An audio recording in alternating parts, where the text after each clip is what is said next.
ஏமையில என்னாச்சு? தலைவலியாக இருக்குது. பைக்கில் ட்ராவல் இன்னைக்கு அதிகம். நீ எனக்கு டீ போட்டா? ஒரு பிளாக் டீ போட்டுக்கலாம்.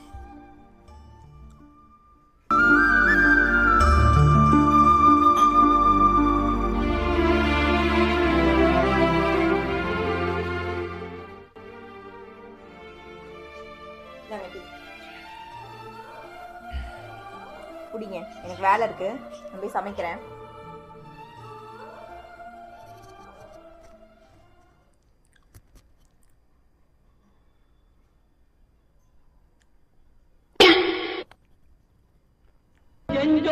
கடன் தீர்க்க சேராத இடம் சேர்ந்து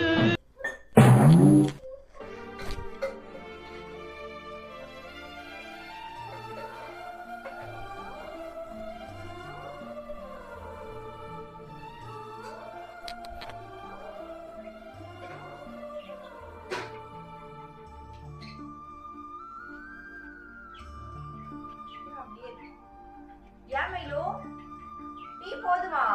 கொஞ்சம் தான் குடிச்சிருக்கீங்க, நான் குடிச்சுக்கிட்டா?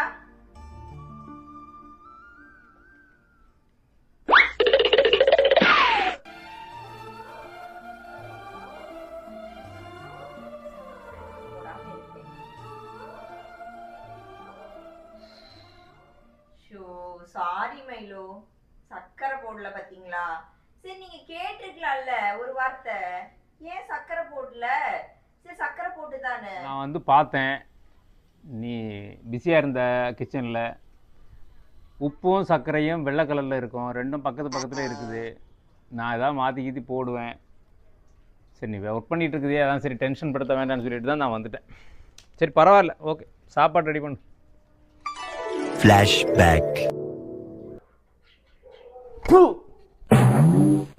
ஏன் கார்த்தி, அறிவு இருக்கானோ கொஞ்சமாவது? ஒரு டம்ளர் டீ போட சொன்னால் சக்கரை இருக்கான்னு கூட பார்க்க மாட்டியா? ஆனால் உண்மையிலேயே சொல்கிறேன், எனக்கு அவ்வளோ எரிச்சல் வருது. ஒரு டீக்கும் ஒரு காஃபிக்கும் ஒரு ஒழுங்காக சக்கரை போட்டு கூட பழக முடியலனா எரிச்சலாக இருக்கு கார்த்தி. சரி. End of flashback. என்ன ஒரு மாற்றம், என்னாச்சு?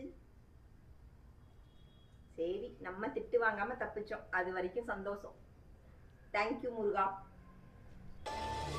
டீயில் சர்க்கரை இல்லை, குழம்புல உப்பு இல்லை, இதெல்லாம் ஒரு பிரச்சனைன்னு சொல்லிட்டு தம்பதிகளுக்குள்ளே வரக்கூடிய சண்டைகள் தேவையில்லாத ஒரு விஷயம். விட்டு கொடுத்து போகிறதுல உப்பு என்ன சர்க்கரை என்ன, மனசு தான் காரணம்.